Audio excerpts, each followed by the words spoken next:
I, too, was once a member of that very large army of people grateful to Randy for his help and encouragement. He was, to put it mildly, not a man easy to praise, as you saw the struggles of his son today to make clear his father's heroism. He was not easy to praise, and he was even harder to thank for his many benefactions. Indeed, I can see him now, shifting uncomfortably in that so handsomely earned seat in heaven, scowling and saying, "Come on, just get on with it." So I am here today to speak of Randy, and will do so briefly so as not to add too much to his heavenly discomfort, as a friend, a good friend, and sometimes, though rarely, even a playmate. This did not come about in what most of us would take to be the ordinary way. Randy and I did not, for example, exchange gossip. Nor were we in any sense matey when it came to recreation.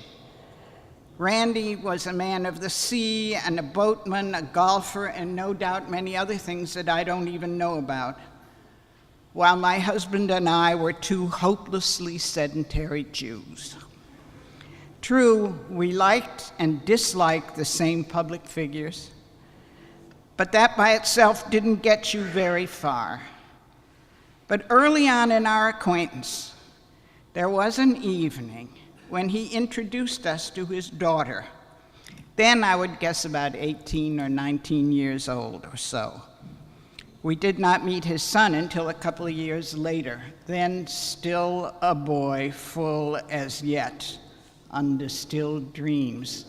But I think today I'm going to come and collect that hug from you. And when Heather walked into the room, I saw a look come into his eyes that told me, this man knows all that it matters to know about love. What is the exchange of even the most agreeable and sympathetic chit-chat when compared to that? And when not too much later his wife died, this often gruff-speaking man knew, as few of us do, how to live and behave with the highest kind of grace in the face of that. Whatever else of daily things one did or did not share with Randy Richardson, to find oneself among the people in whom he took some kind of interest was a very special blessing.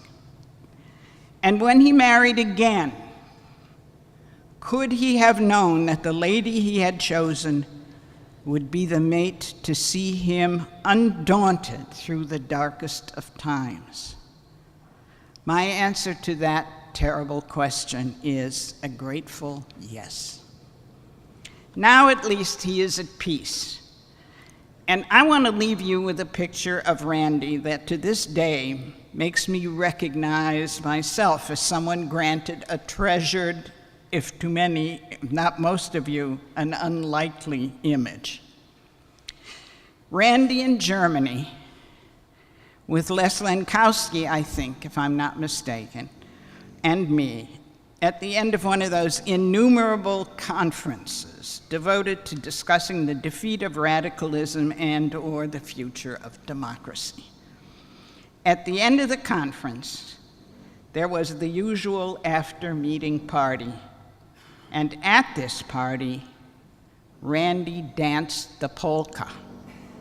Yes, and it was a mean polka he danced, and danced. And I, for one, will to the end of my days go on believing that God most especially loves a certain unexpectedly high-kicking dancer.